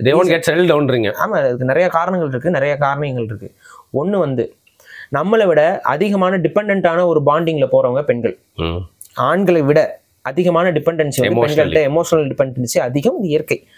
அதுக்கு அடுத்து வந்து பார்த்தீங்கன்னா அந்த எமோஷனல் பாண்டிங் ஏன் அவங்களுக்கு இருக்குன்னா அவங்க தான் அந்த ஃபேமிலிங்கிற யூனிட்டை வந்து கட்டமைக்க வைக்கணும். இப்போ ஒரு பெண்ணுக்கு வந்து குழந்தையின் மீது அந்த எமோஷனல் பாண்டிங் எவ்வளோ இயற்கை கொடுக்குதோ அது அந்த பாண்டிங் இருந்தால் தான் அந்த குழந்தைய அவங்க அபேண்டன் பண்ணிட மாட்டாங்க. என்னது என் குழந்தை, என்னோட குழந்தை, அந்த குழந்தைக்கான ரெஸ்பான்சிபிலிட்டி என்னோடது. அந்த ஒரு குழந்தை அழுகும்போதோ ஏன் ஒரு குழந்தை நைட்டு ஒரு குழந்தை சினுங்க ஆரம்பிச்சுன்னா தாய்க்கு தூக்கம் கலைஞ்சிருங்க, வயிற்றுக்குள்ள இருந்து வந்ததுங்க, அவங்க ஃபீட் பண்றாங்க. ஆமாங்க, இந்த டியூனிங் அதுக்கப்புறம் நடக்கக்கூடிய இந்த கெமிக்கல் ரியாக்ஷன் இது வந்து அந்த அளவுக்கு ரொம்ப பாண்டிங்கே இந்த இயற்கையில இருக்கு. இது நம்ம இயற்கைக்கு வந்து கிரெடிட் கொடுக்கணுங்கிற நான் இந்த விஷயத்துல.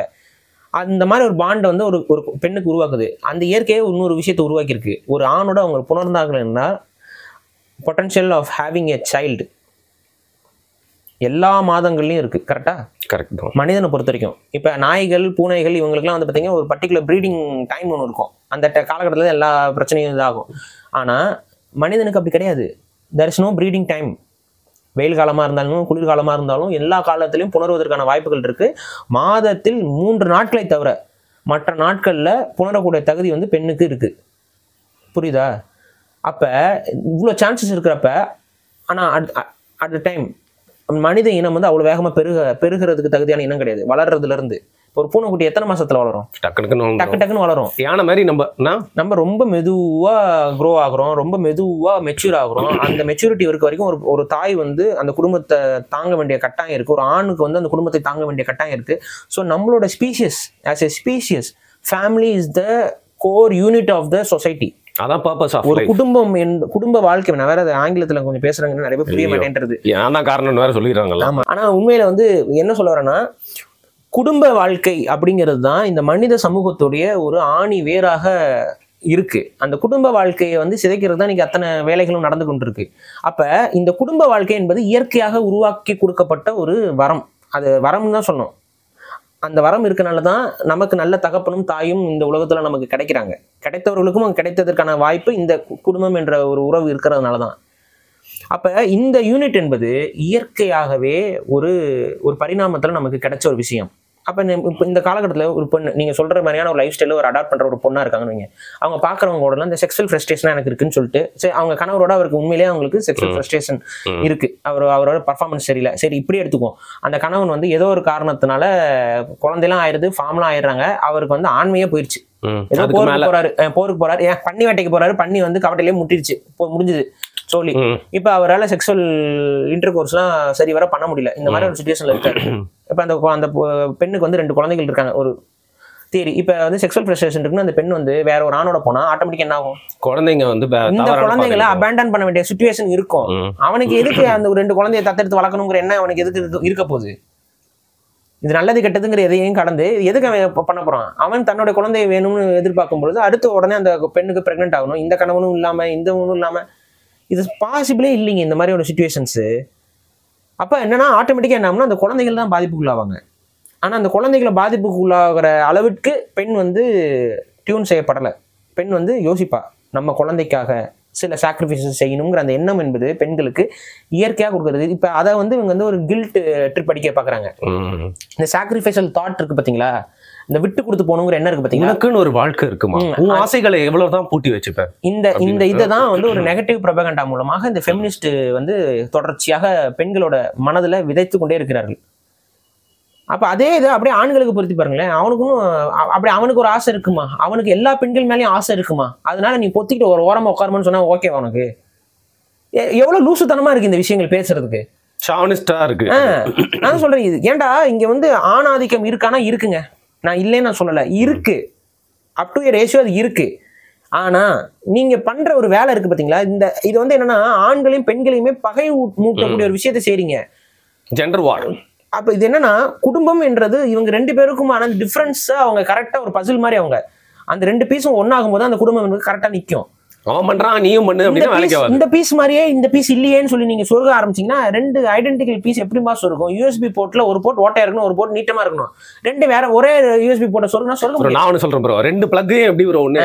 அவ்வளவுதான். அப்ப இதுதான் புரிந்து கொள்ளணும். இது என்னன்னா வேற வேற மாதிரி இருக்கும்போது தான் இணைப்பு என்பது நிற்கும். அப்புறம் ஒரு ஆணுடைய தாட் ப்ராசஸ் வேற, ஒரு பெண்ணுடைய தாட் ப்ராசஸ் வேற, ஒரு ஆணுடைய லைஃபோடைய பாத்வே வேற, ஒரு பெண்ணுடைய லைஃபோடைய பாத்வே வேற. இவங்க 2 பேரும் ஒரு யூனியனா செயல்பட முடிகிற ஒரு யூனிட்டுக்குள்ள நம்ம குண்டை வைக்கக்கூடாது. அதை வைக்கக்கூடிய ஒரு நிகழ்வுகளாகத்தான் இவைகள் இருக்கிறது. ப்ராஸ்டியூட்ஸாக இருக்கக்கூடிய பெண்களுடைய வாழ்க்கை வந்து ரொம்ப டிஸ்இன்டெகிரேட் ஆகி போறதுக்கான, ரொம்ப கீழான நிலைக்கு தள்ளப்படுவதற்கான அடிப்படை காரணம் அவர்களை பாதுகாப்பதற்கு எந்த ஒரு ஆணும் இல்லை. அப்படி பாதுகாக்கிறோம் அவங்களுக்கு பிறக்கக்கூடிய குழந்தைகளுக்கு ஒரு சமூகத்துல ரொம்ப அடிமட்ட ரீதியில நடத்தப்படுவதற்கும் அபியூஸ் செய்யப்படுவதற்கும். ஏன் அந்த இதுல பெண் குழந்தைகள் பிறந்தாங்க அப்படின்னா திருப்பி அந்த தொழிலே தள்ளப்படுவாங்க. ஆண் குழந்தைகள் வந்து பெரும்பாலான ஆண் குழந்தைகள் அந்த இடத்துல இருந்து வெளியில வருவதற்கு தான் யோசிப்பாங்க. சமூக விரோத செயல்கள்ல போடுறாங்க. முடிந்த வரைக்கும் அந்த ஐடென்டிட்டி கொஞ்சம் திங்க் பண்றவனா இருந்தா அந்த ஐடென்டிட்டி வேண்டாம்னு சொல்லிட்டு குடும்பத்தை விட்டு ஒதுங்கி வர வேண்டிய சூழலுக்கு தள்ளப்படுறாங்க. அப்ப இது எல்லாத்தையும் நீங்க கலெக்டிவா பார்க்கணும். இது ஒரு தவறான தொழில். இந்த தவறான தொழில் நடப்பதற்கு அடிப்படை காரணம் என்ன? ஒரு இம்மெச்சூரான மனிதர்களுக்கு தங்களுடைய ஒரு சாதாரண ஒரு உறுப்புடைய இச்சையை வந்து கட்டுப்படுத்துவதற்கு மனதைரியங்கள் இல்லை. அப்படிதான் நான் சொல்ல முடியும். மன வலிமை இல்லை உங்ககிட்ட. ஏங்க உங்களால ஸ்ட்ராங்கான ஒரு இது பண்ண முடியாதா? தடுக்க முடியாதா? ஒரு அது என்ன அந்த அளவுக்கு ஃப்ரஸ்ட்ரேஷனா? அப்படிலாம் கிடையாதுங்க. அதனாலதான் மனசுன்னு ஒன்று உருவாக்கி வச்சிருக்காங்க நம்ம மனுஷனுக்கு. இப்போ மிருகங்களுக்கு மனது இல்லைன்னு சொல்லுவாங்க, கேள்விப்பட்டிருப்பீங்களா? ஏன்னா மிருகத்தை பொறுத்த வரைக்கும் வந்து பார்த்தீங்கன்னா தேவைன்னா பசி எடுக்கும்போது அது வேட்டையாடும், புணரணுங்கிற எண்ணம் வரும்போது அது சரி தவறுங்கிறதெல்லாம் பிரிச்சு பார்க்காது. இந்த சிச்சுவேஷனுக்கு தகுந்த மாதிரி அது அடாப்ட் ஆகணும்னு அவசியம் இல்லை அதுக்கு. ஆனா மனிதர்கள் அப்படி கிடையாது. நமக்கு மனம் என்ற ஒரு விஷயம் இருக்கு. ஷைனஸ், வெக்கம் இல்ல அதுக்கு பெரும்பான்மையான மிருகங்களுக்கு. அப்ப நமக்கு அது இருக்கு. அப்ப நம்ம வந்து எப்படி அப்படிங்கிறத நம்ம புரிஞ்சுக்கணும். அப்ப ஒரு காமம் என்ற ஒரு விஷயம் வருது அப்படின்னா அதை அடக்க தெரியணும். அதுக்கு உனக்கு மனசு சரியா இருக்கணும். நீ வாட்டி இஷ்டத்துக்கு மனம் போன போக்குலயே கால் போகலாமான்னு அப்படிவா இஷ்டத்துக்கு போயிட்டு இருந்தீங்கன்னா. இப்போ இன்னொரு விஷயம், இப்போ இந்த மீடியாவை பற்றி நீங்கள் எல்லாத்தையுமே எது எடுத்தாலும் நீங்கள் மீடியா, ஊடகம், அதில் இருக்க என்டர்டைன்மெண்ட், அதில் இருக்கிற விஷயங்களை பற்றி நீங்கள் சொல்லுவீங்க. அதில் எப்படி அது வந்து வெளிப்படுது அப்படின்னு சொல்லிட்டு இப்போ நீங்கள் உட்காந்து பேசுறீங்க அப்படின்னா உங்களை தொடர்ந்து பார்க்குறவன் உங்களை ஒரு காலத்தில் கிண்டல் பண்ணானா இன்னைக்கு இதை புரிஞ்சுட்டு பார்க்குறவன் 4 பேருக்கு ரெக்கமெண்ட் பண்ணுறவன் உட்காந்து பார்ப்பான் நம்மளோட பேர் ஒரு கான்வர்சேஷனை.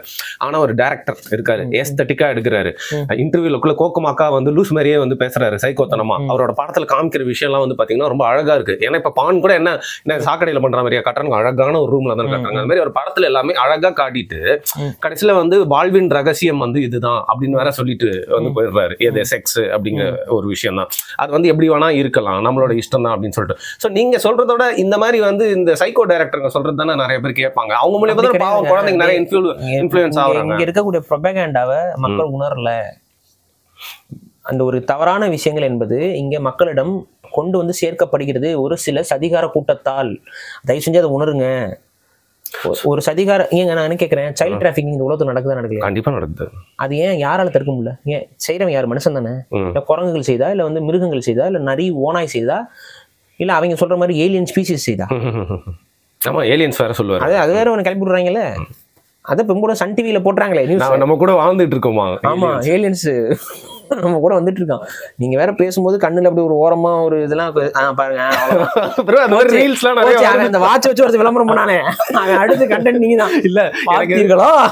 இந்த நியூஸ் பார்த்தேன்னு எனக்கு என்ன தோணுச்சுன்னா, யாராவது பார்த்தா வித்தியாசமான முகம் மென் இன் பிளாக்ல வர மாதிரி பார்த்தா ஆஹா இவன் ஏலியன் போடும் அப்படின்னு பார்க்க ஆரம்பிச்சிட்டோம் பாவம். எனிவே அந்த அளவுக்கு வந்து பொய்களையும் மக்களை வந்து எவ்வளவு முட்டாளாக வைத்துக் கொண்டு ஒரு நோய் பரவுது, ஊரெல்லாம் அடக்கி வைக்கிறோம், மூடி வைக்கிறோம்னு சொல்லி கிளப்பி விட்டு உங்களை எல்லாம் லாக் பண்ணி மூஞ்சில மாஸ்க மாட்டி விட்டு அவன் பண்ணிட்டு வேடிக்கை பார்த்து சிரிச்சுக்கிட்டு இருக்கான்.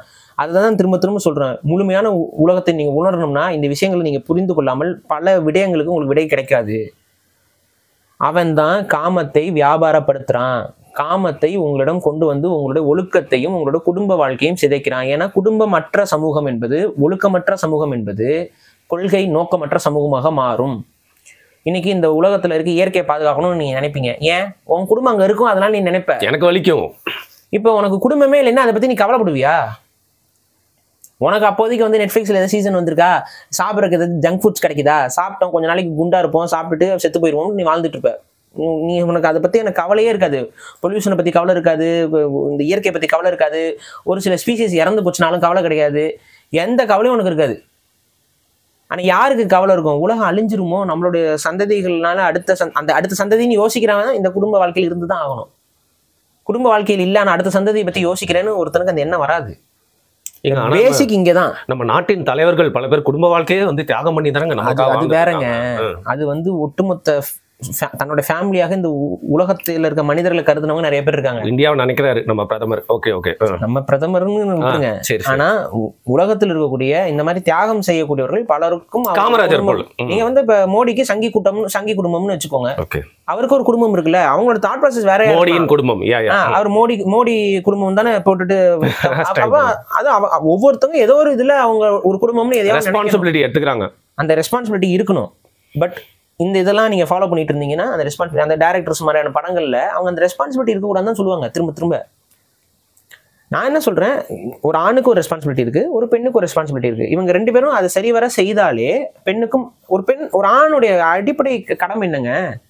குடும்பத்தை பாதுகாக்கணும். இது நடக்கும் பொழுது பெண்களுக்கு வந்து எந்த இடத்துலயும் அவங்க சுரண்டப்பட மாட்டாங்க. குடும்பத்தை பாதுகாக்கணுங்கிறது வந்து பெண்ணை வந்து அடிமைப்படுத்தணுமா? இல்லையே. இல்லை, நம்ம ஊரில் நிறைய பேர் ப்ராஸ்டியூஷனில் ஈடுபட்டிருக்க பெண்கள் வந்து புருஷன் சரியில்லை, வீட்டுக்கு ப்ரொவைட் பண்ணுறதுல குடிச்சிட்டு படுத்துக்கிறது, இந்த வீரனை எடுத்துக்கிட்டு வீரன் போயிட்டு கிடக்குறாங்க, ஆண்மை போய் கிடக்குறாங்கிறதுனால தான் அந்த வீரன் சரக்கால பாதிக்கப்பட்ட பெண்கள் தான் இங்கே ப்ராஸ்டியூஷனுக்கு வராங்க. இதுதான் உண்மை. இதை நம்ம ஓப்பனாக பேசித்தான் ஆகணும். ஆனால் இதை இந்த இடத்துலாம் விட்டுட்டு நான் பெண்கள் ப்ராஸ்டியூஷன் இது பண்ணுறது வந்து நம்ம லீகலைஸ் பண்ணுறோம்னா ஆண்களோட ஃப்ரஸ்ட்ரேஷன்லாம் தீர்ந்து போயிடும்னு பேசுறது. அதுலயும் ஒருத்தன் கனெக்ஷனை போட்டு ஜிஎஸ்டி டாக்ஸ் போடுறதுக்கு வேணா அது உதவுமே ஒழிய, புரியுதா? பிளஸ் ஜிஎஸ்டி அந்த விக்ரம் படத்துல டயலாக் கூட வரும். அந்த மாதிரி ஜிஎஸ்டி டாக்ஸ் போடுறதுக்கு வேணா உதவுமே ஒழிய பெண்களை பாதுகாப்பதற்கோ சமூகத்தை நல்வழிப்படுத்துறதுக்கோ அது உதவாது. இன்னொரு லீகலான ஒரு பாயிண்ட் இருக்கு. இப்ப என்னதான் நீ வந்து டாஸ்மார்க் வச்சு நல்ல சரக்குங்கிற பேர்ல ஒரு சரக்கு கர்மத்தை கொடுத்தினாலும் கள்ளச்சாராயம் காய்ச்சலையும் காய்ச்சிட்டே இருப்பேன். ஓகேவா? இதெல்லாம் வந்து ஒரு லாஜிக்லெஸ்ஸான ஒரு ஆர்குமெண்ட்ஸ். அதை தான் நீங்கள் பண்ணுறீங்க. அதில் எந்த விதமான ஒரு அறிவுபூர்வமான தீர்வும் கிடையாது. நீங்கள் இந்த பக்கம் வந்து நீங்கள் லீகலைஸாக ப்ராஸ்டியூஷனை பண்ணுறீங்கன்னா இல்லீகல் ப்ராஸ்டியூஷன் பண்ணுறதுக்கு ஒரு குரூப் இருக்க தான் செய்யும். புரியுதா? இதுதான் நடக்கும். அதனால் இதை லீகலைஸ் பண்ணுறதுங்கிற இடத்துல வரதே தப்பு. அங்கே இருக்கக்கூடிய பெண்கள் வந்து சந்தர்ப்ப சூழலால் அதுக்குள் திணிக்கப்பட்டிருக்கிறார்கள்ங்கிற மனப்பான்மையில் இருந்துக்கிட்டு அவர்களை அரசாங்கம் பாதுகாத்து மீட்டெடுக்கணும். அவங்களுக்கு மறுவாழ்வு கொடுக்கணும். அவங்களுக்கும் குடும்ப வாழ்க்கை தேவைப்படுகிறது. எத்தனையோ பான் ஆக்டர்ஸுக்கு வந்து கடைசி காலத்துல வந்து அழுதுகிட்டு இருக்காங்க. எத்தனையோ கவர்ச்சி நடிகர்கள் கடைசி காலத்துல வந்து அழுதுகிட்டு இருக்காங்க இன்னைக்கு. ஏன்? அவங்க சம்பாதிக்கும் போது நல்லா குழுன்னு இருந்துச்சா? ஏதோ ஒரு காரணத்தினால தவறான வழிகாட்டல்ல அவங்க போய் ஏமாந்துருக்குறாங்க. விக்டிம்ஸ் அவங்கள மீட்டெடுத்து அவங்களுக்கு நல்ல வழிகாட்டலை கொடுத்து அதன் மூலமாக சமூகத்துல இதை குறைக்கணும். கொஞ்சம் கொஞ்சமா குறைக்கணும். செக்ஷுவல் ஃப்ரஸ்ட்ரேஷன் குறைக்கணும். என்ன பண்ணும் ஒரு கவர்மெண்ட்? நல்ல கவர்மெண்ட் என்ன தெரியுமா பண்ணும்? ஆபாசமாக பெண்களை காட்சிப்படுத்துதல் ஊடகங்கள்ல இருக்கக்கூடாதுன்னு சட்டத்தை கொண்டு வரணும். அதுக்கப்புறம் ஆபாசமா ஒரு பெண் வந்து ஒரு சினிமாவில் நடிக்கிறாங்கன்னா சென்சார் போர்டில் அந்த படத்துக்கு அனுமதி கொடுக்கக்கூடாது. வரியை ஏத்து. அனுமதி எது கொடுக்குறீங்க? வரி ஏத்துனா காசு கொடுத்துட்டா வந்துடலாமா? அனுமதி கிடையாது. பெண்களை இழிவுபடுத்துற அதனால் ஐட்டம் சாங்னா இது என்னப்பா இது? ஒரு பெண்ணை வந்து அரை நிர்வாணமாக ஆட விட்டு சுற்றி இருக்க ஆம்பளைலாம் வேடிக்கை பார்க்குறது, இது என்னப்பா இது? அசிங்கம் பண்ணுறீங்க. அதெல்லாம் பண்ண முடியாதுப்பா. அனுமதி கிடையாது. உன் படத்துக்கு கிளம்பு. ஒரு 2 படத்துக்கு நீ அனுப்பி விடு மாதிரி. அதுக்கப்புறம் பாரு பெண்களை தெரியும் எல்லா படத்துலையுமே. அப்புறம் பெண்களை வந்து கவர்ச்சிப்படுத்தக்கூடாதுங்க, அவ்வளோதான்.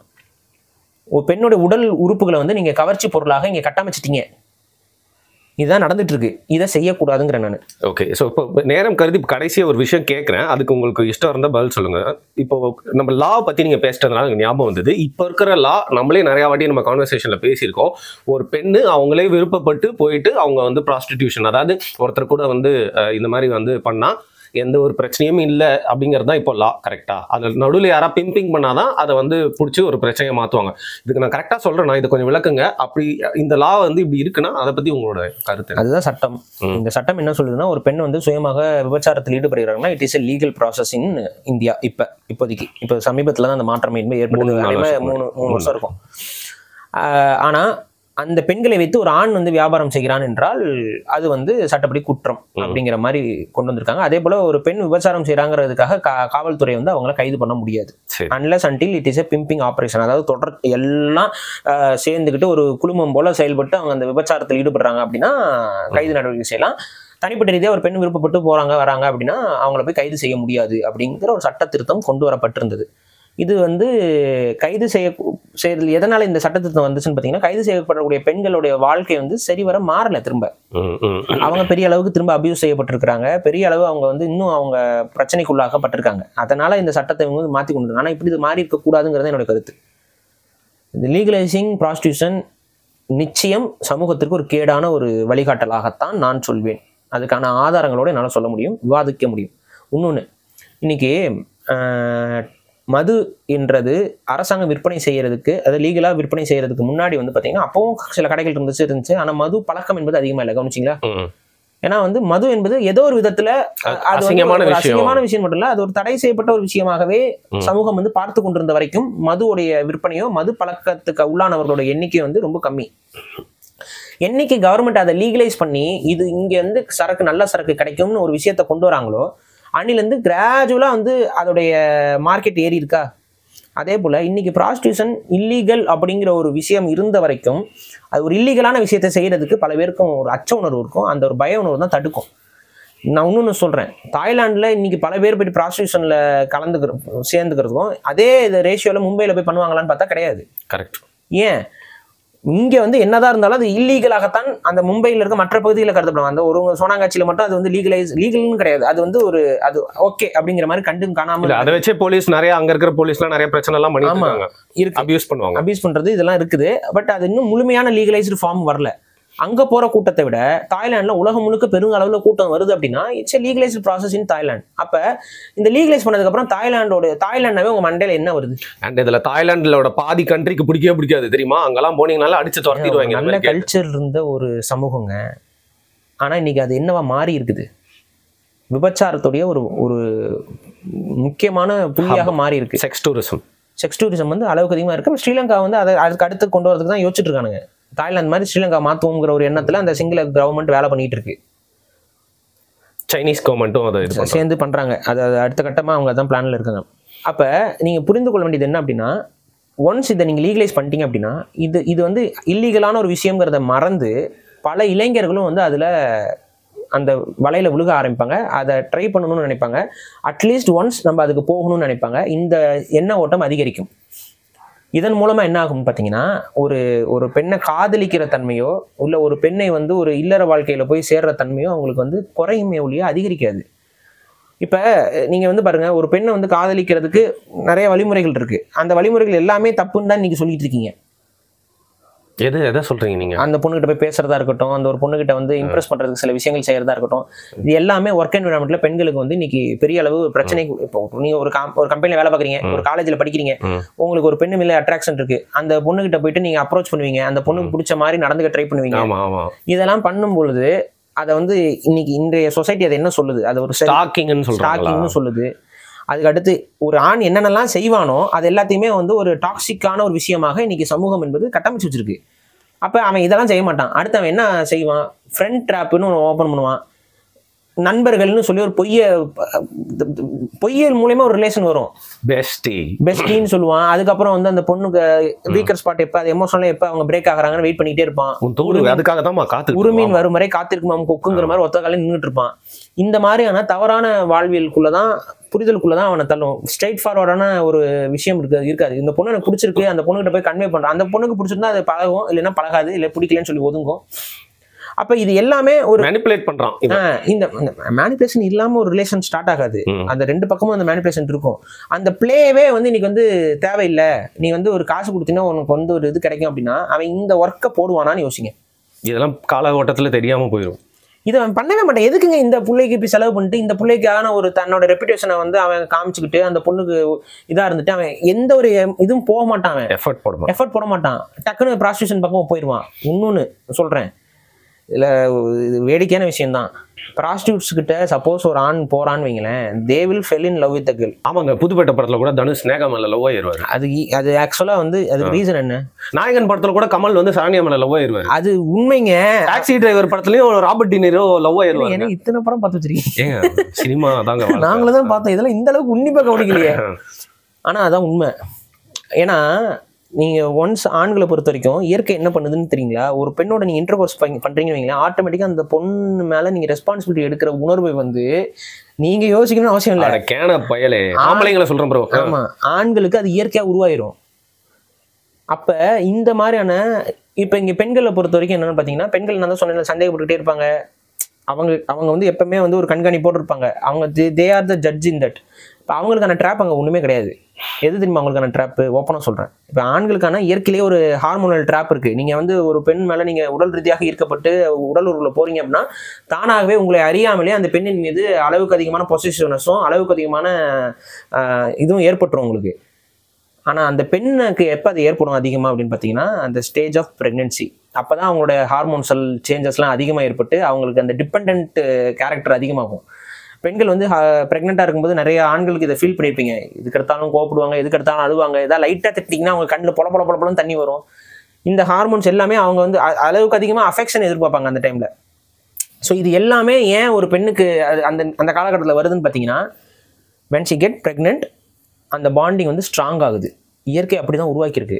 இப்போ இந்த ப்ரெக்னென்சிங்கிற ஒரு விஷயத்த, காண்டம்ஸ்னு ஒரு விஷயத்தை வச்சு நீங்கள் கட் பண்ணுறீங்க ப்ராஸ்டியூஷனில். அப்போ ஆட்டோமேட்டிக்காக என்ன ஆகும்? இவன் மட்டும் எமோஷனல் ட்ராப்ல மாட்டிட்டு இவன் காசை செலவு பண்ணிட்டே இருப்பான். அந்த மாதிரி அடுத்த கஸ்டமர் போய்கிட்டே இருக்கும். கரெக்டா? கரெக்ட் தான். இதுதான் நடந்துகிட்டு இருக்கு இன்னைக்கு.